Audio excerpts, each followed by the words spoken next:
Today's going to be a quick comparison video of the top box mini kit, which is the Kangertech 75W temp control mod, the Kbox 70W temp control mod, the Kbox 120 along with the 200W temperature control mod.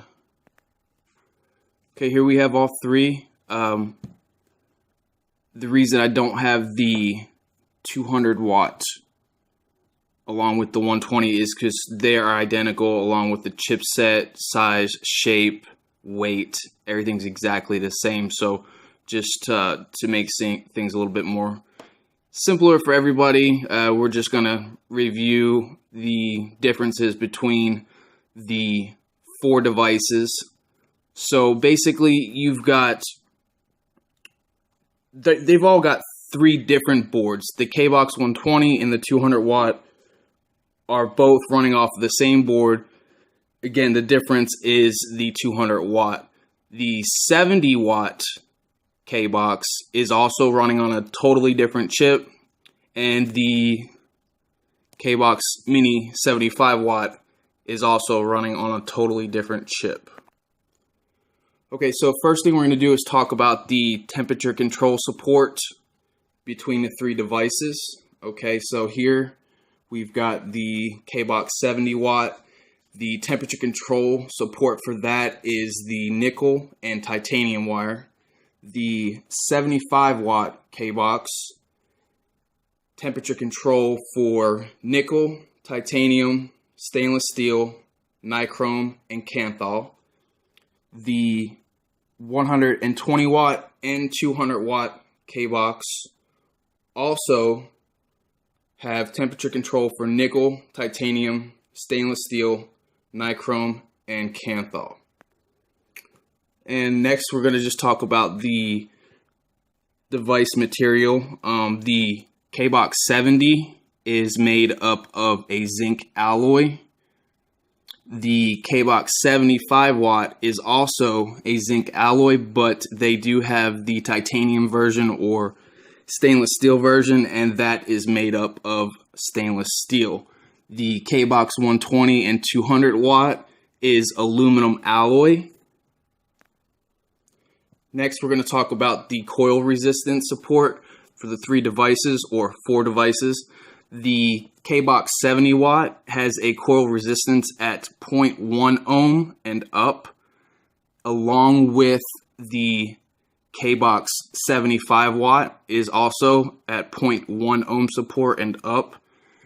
The Kbox 120 and 200W devices support 0.05 ohms and up. So there's a difference for the for you rebuilders, whereas that would be the obvious choice because you can build a low resistance coil, vape at a higher wattage. All three registering at a range of 200 degrees Fahrenheit to 600 degrees Fahrenheit for their temp control. Next, we're going to talk about the Smart ID technology. Again, that is something that is only in the Kbox 120 and 200W devices. The 75W and the 70W Kboxes do not support the new Kangertech Smart ID technology. Also, we have the PCB board anti-counterfeit measures. That this is something new that Kangertech has decided to put in their device, and again, that is not available in the 70W or the 75W Kboxes. It is only available in the 120W and 200W devices. Okay, next we're going to talk about the USB upgrade capabilities. Again, the only device that supports USB upgrading for firmware in the future is the Kbox 120 and 200W devices. Both the Kbox 70 and 75W devices do not support USB upgrading. As far as safety protocols and protections, they all have the normal Kangertech safety protections. Next, we can talk about batteries. You have the Kbox 70, which has an internal, non-removable 4400 mAh battery. You've got the 75 watt that takes a 18650 that takes one. That is obviously removable, so you can replace that later on. The Kbox's 120 and 200 watt devices both support two 18650 batteries.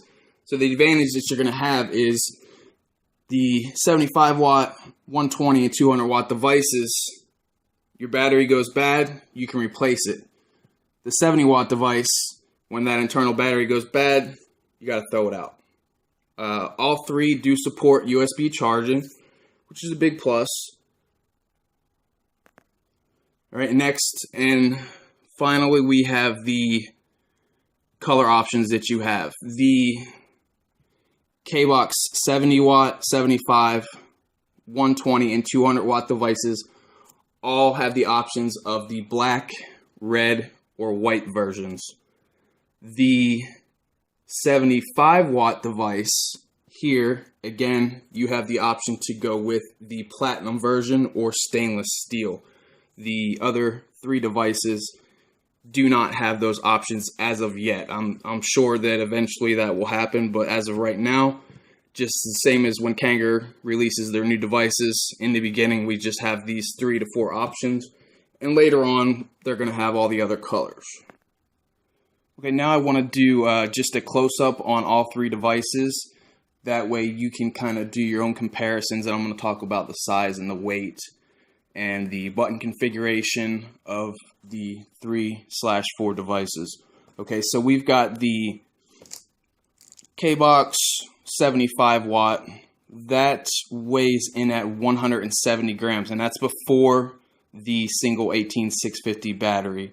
You're going at 2.2 inches in length. I'm sorry, that's 2.2 centimeters, and 3.9 by 12.4 centimeters. So basically you're going 22 by 82 by 39 millimeters.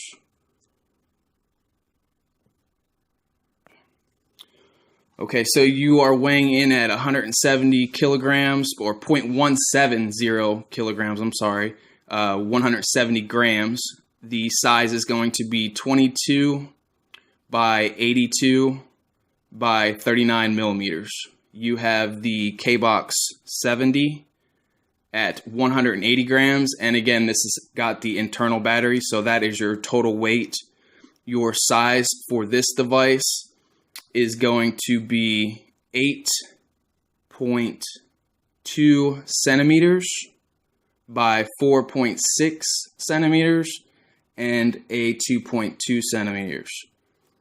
Your Kbox 120 and 200 watt devices, both before the two 18650 batteries, is at 240 grams, and your size for that device is running at 5.6 centimeters, 2.2 by 8.4 centimeters. Okay, now here we're going to get into the 510 connectors on all three devices. The Kbox and the Kbox 120 and 200 watt devices have a flush 510 connector. You can see that the connectors on both the Kbox 120, 200 watt, and the 75 watt are mounted flush and look almost identical, except for the Kbox Mini has those air channels for your tank, where the Kbox 120 and 200 watt devices do not. The Kbox 70 watt has a different mounted, I wouldn't say it's flush.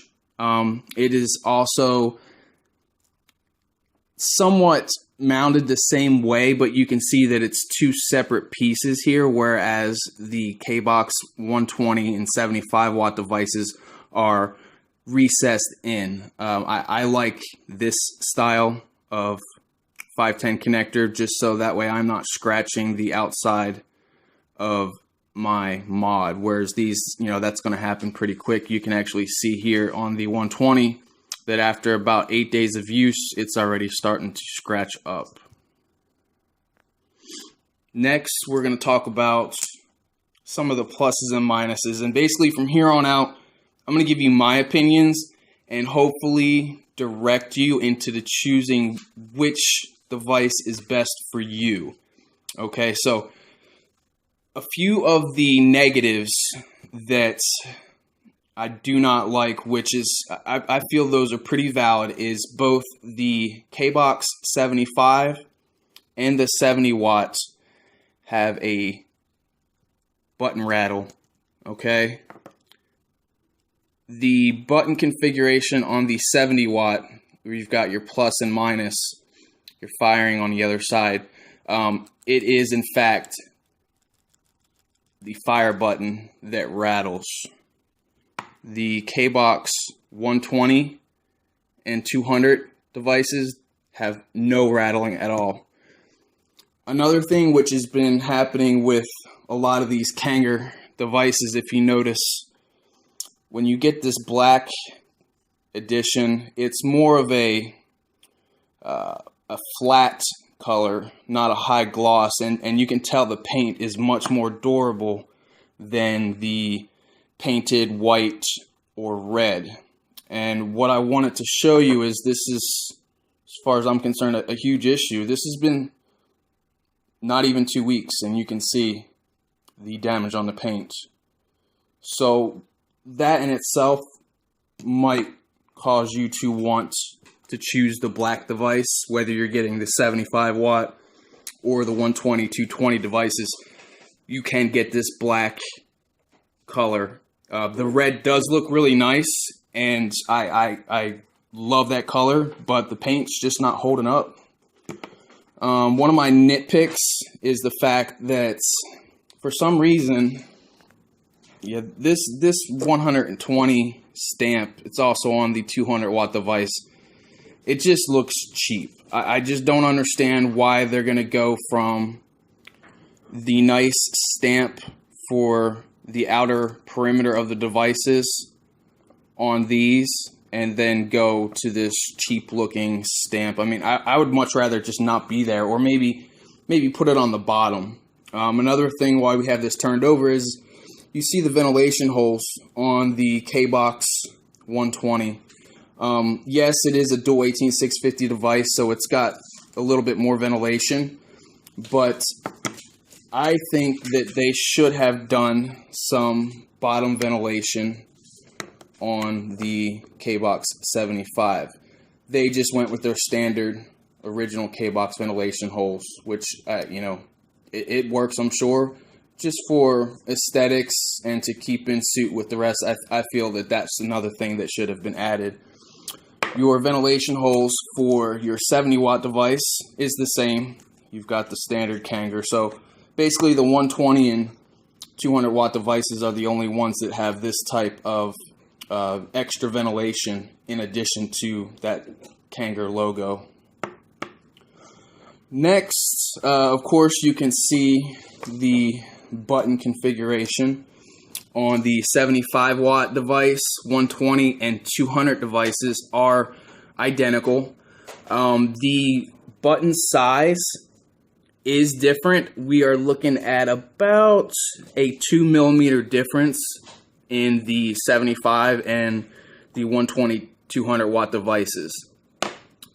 As far as the Kbox 70 watt, again, you've got your more of a E-leaf iStick type configuration here, where you've got the plus and the minus on the front, and your fire button over here. Now, a lot of things, something that a lot of people talked about when they saw some of these pictures in Kanger's review, or kind of a little taste that they were giving us, was this red screen writing the LED. And it looks pretty cool, looks sharp, but let me tell you, when you're out in the sun, you cannot see this. Now, I've already removed that plastic screen protection on here, just hoping that it would be a little bit brighter. So what I'm going to do is I'm going to put it under the camera light, and you can kind of get an idea of what happens as you get outside. So, you know, as you get out, you know, in the sun, it just gets worse and worse until basically, I mean, you just really cannot see it at all.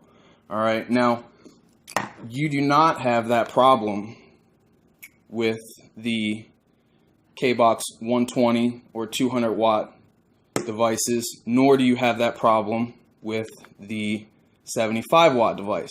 Yes, the screens are a little bit smaller, but they're still clear. Okay. Now, one of the things I want to show you that the Kanger 120 and 200 watt devices have, which is a great feature, is depending on your preference or I guess time of day or where you are, you have the option to change your LED.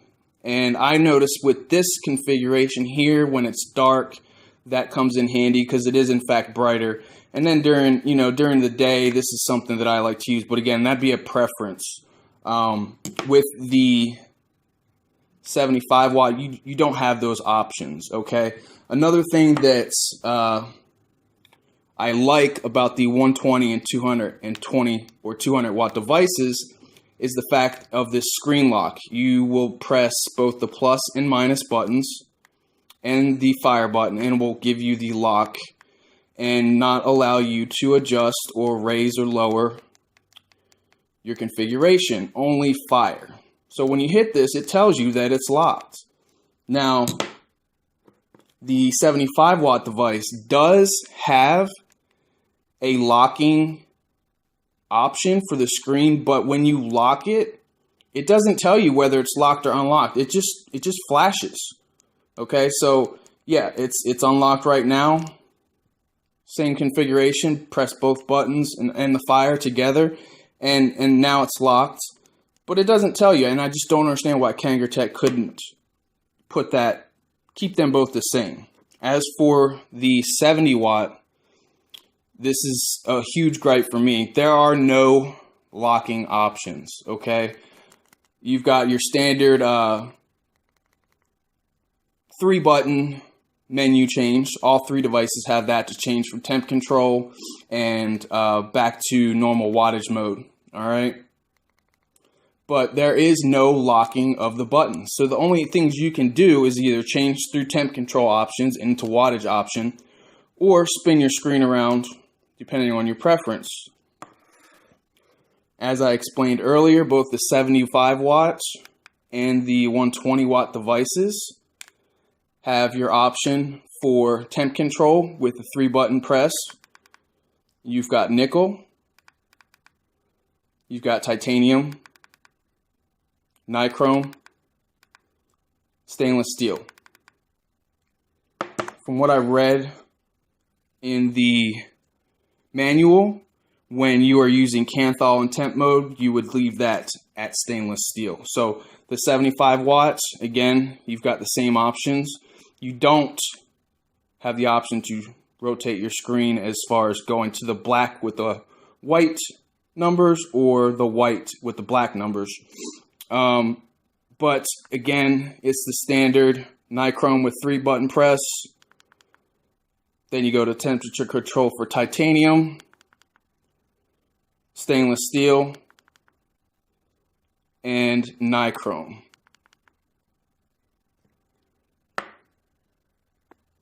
Okay, so now which device would I choose? If I was a beginner, if I was recommending to you and you said, you know, this is my first device, a lot of people are saying that this is an excellent starter kit, but honestly, why would you want to get something that has limited temperature control capabilities, number one? Number two, why would you want to buy something that is not upgradable for the future, okay? And number three, why would you want to get one with less protection? I mean, for price-wise, these things are all within $7 to $12 in price. So, you know, again, you have more options with the 75 watt if you need something compatible, okay? But to be completely honest with you, for battery power, okay, compatibility, options, USB upgrade capabilities, the Kbox 120 is the way to go, hands down.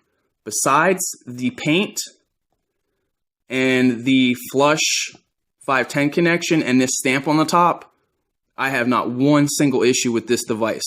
Now, again, if you need a little bit more power, you can go with the 200 watt version, but you're not going to get as good battery power. So again, beginner, not beginner, you want to have the options, even when you're just starting out, to get into the deeper temperature control options, to have a somewhat future-proof device instead of worrying about, one, that the battery goes out and you can't replace it, obviously, so this is, useless.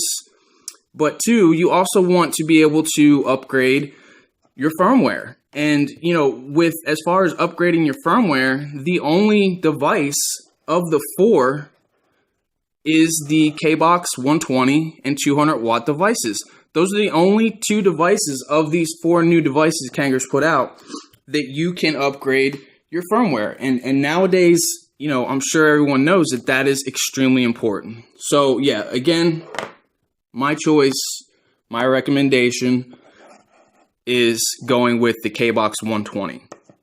So I hope this video helps you guys. Please subscribe. Leave your comments below. We'll see you again soon.